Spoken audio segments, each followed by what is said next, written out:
So this is my Chevy S-10 electric vehicle conversion. It's powered by 20 golf cart batteries currently. 4 of them are right here under the hood.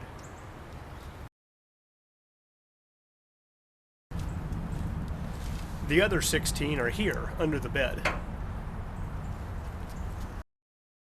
First, we have to take out the old batteries.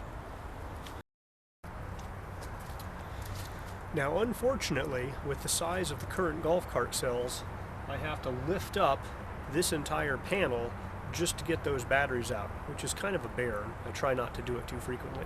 That's one of the reasons I'm putting the charger down in this bay. I'm going to put all the batteries in the back. The other reason is I only have enough batteries to fill the back.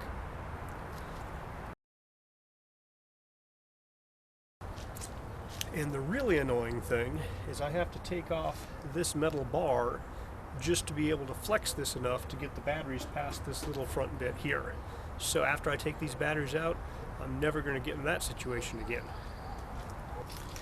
So this is a situation where having the right $20 tool for the job makes it a heck of a lot easier.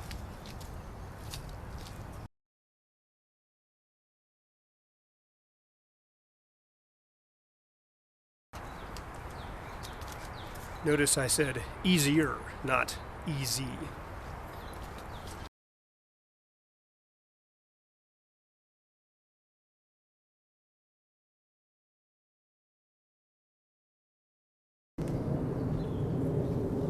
It gets a lot easier after you get the first one out.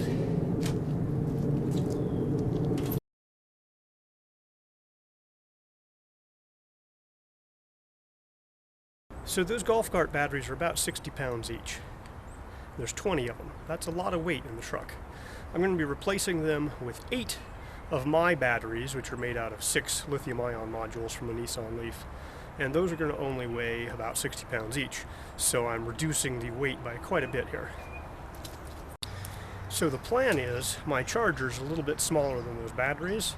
Hopefully I'll be able to put everything in and out without ever having to take this guy off again. So I'm just going to put it back on and drop it back down.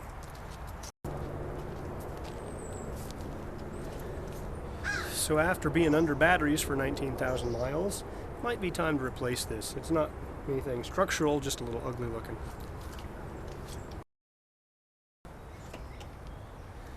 This wire here is going back to the batteries in the back. So I'm going to tape that off so that as I put things on it on the back, I don't have any electricity conducting into the frame by accidentally touching it.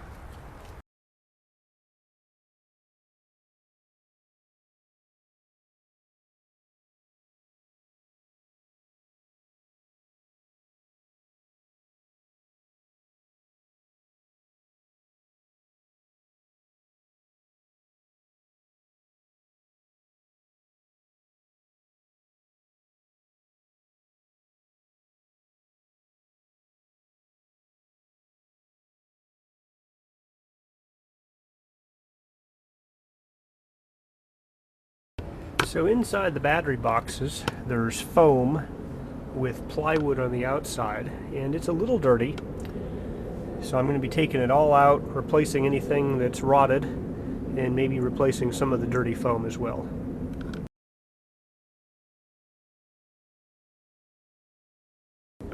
And the bottom of the battery bay is plywood, and it's been rotted a bit. So we're going to be replacing some of that. That's after 19,000 miles.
If the last few seem to take a little bit longer than the first few, there might be a reason for that.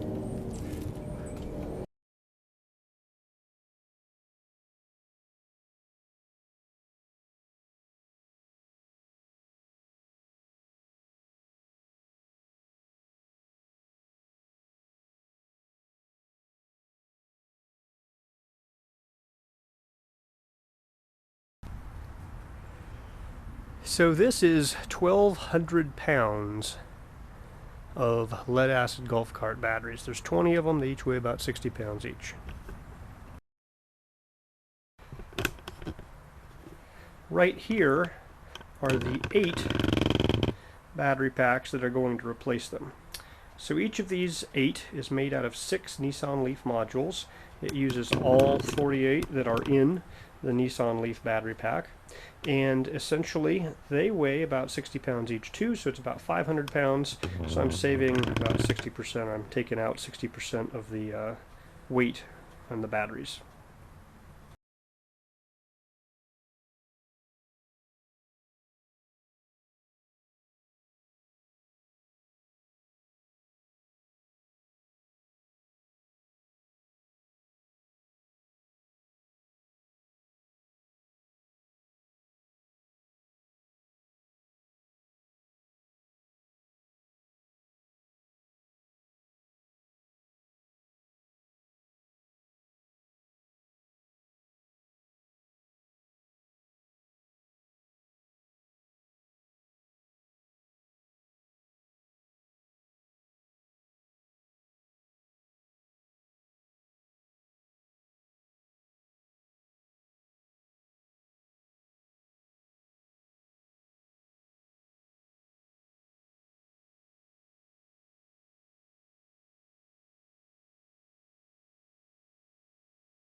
Three down, 5 to go.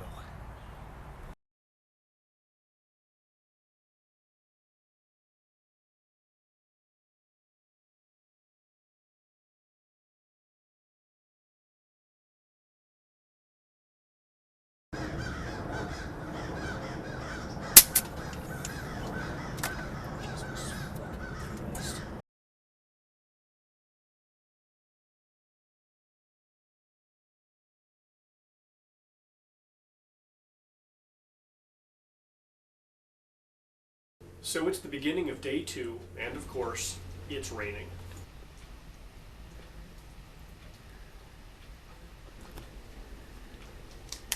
So this is my CAD mock-up. I was slightly optimistic in my space calculations, and I had to chop about ½ an inch off of the back of these guys to make this whole thing fit. And I also did some angle grinding in the middle to get these guys really close together to make them fit this way. I put, if you watched yesterday, some cables like this that I'd harvested off of the existing batteries, and they were long enough to bend easily. The problem is my CAD diagram doesn't show that the truck bed has a giant piece of metal that sits right on top there. So those pieces of cable have to be underneath the top level of these pieces of wood. So I think I'm going to be able to get away with just using really short cable and bending them hard. But that means more filing, so at least I'll have something to do while it rains. Alright, so yesterday, to connect these together, I got some kind of long ones, not quite as long as this, but longish, so that it would be easy to bend, and I had them bent kind of like that. The problem is, it needs to be under kind of the level of this thing, because if I have a giant piece of iron from my bed come down and push on that, it's going to push this guy down. So, I've gotten some pretty short ones. Luckily, this is welding cable, so they can be bent. It's just not quite as nice to do so. And so with that, the bend will stay underneath this top of the board, and so nothing will put any force down on that. But that means I have to clean off a couple more terminals.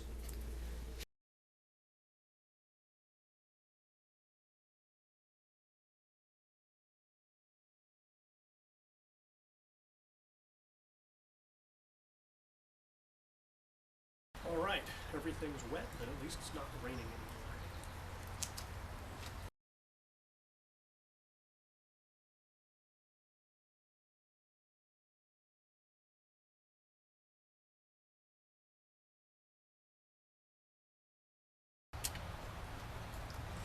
There is a reason I put in this battery after hooking these things up.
Okay, day 3.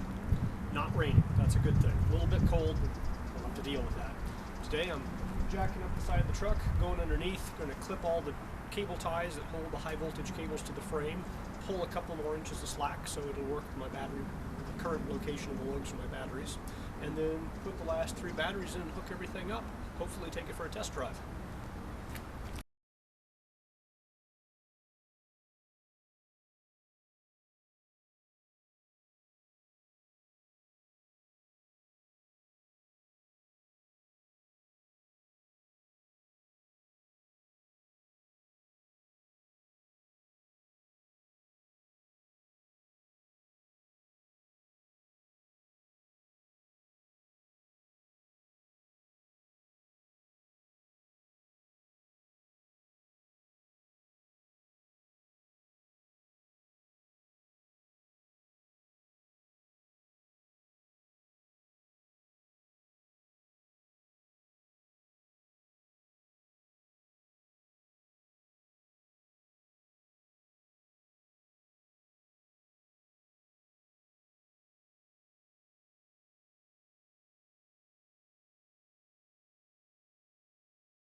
So I'm going to have to manufacture a cable that goes from there through this to there.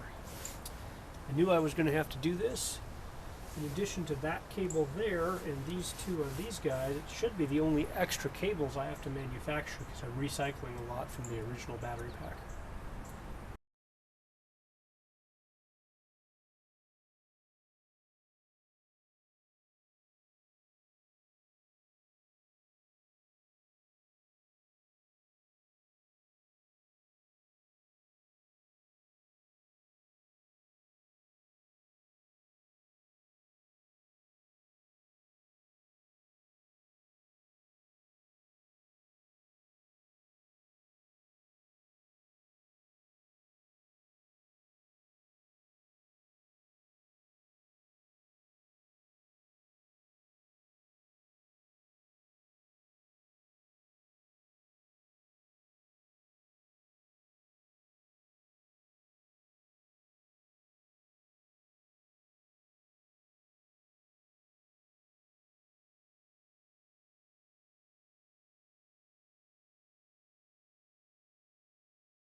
Okay, so if I hook these two cables together, plug that in, plug this in, I should be able to drive the truck around. But that'd be stupid because I don't have the charger hooked up, so I couldn't recharge it after I drove it around. And the EVCC, or electric vehicle charge controller, works as my monitor of the battery management system.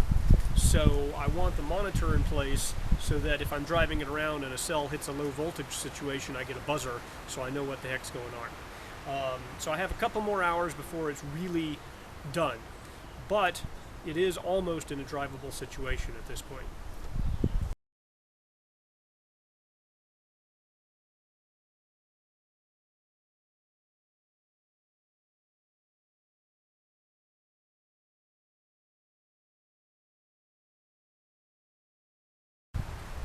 Alright, this rat's nest of wires is what I have to hook up to be able to charge and have some monitoring on my system.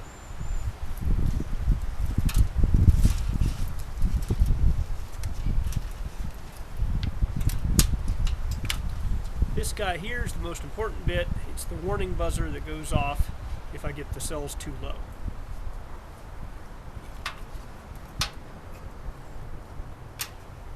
To make that work, I have to have this cell loop going throughout the loop of the battery management system. It's also needed to make the system charge.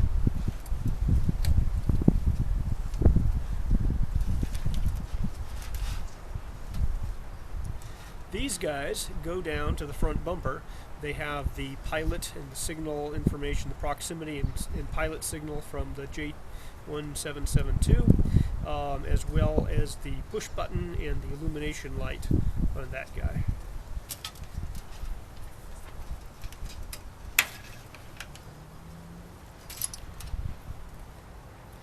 Then of course I have plus and minus 12 volts from the accessory battery.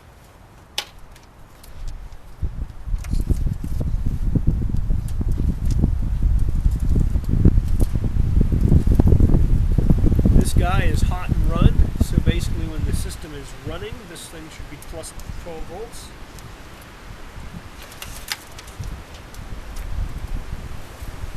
And then I have a few other wires that'll let me disable the truck while the charger is charging, so I'm not able to drive away with the plug plugged in. Then of course these two big guys will eventually go off to the batteries to get charged, which I'll probably be hooking up in there and in there. But we'll see. I might take them all the way back to the battery pack, but I think I'll be hooking them up so that if I unplug the main disconnect, the charger and everything else is disconnected.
Okay, that's my loop alarm.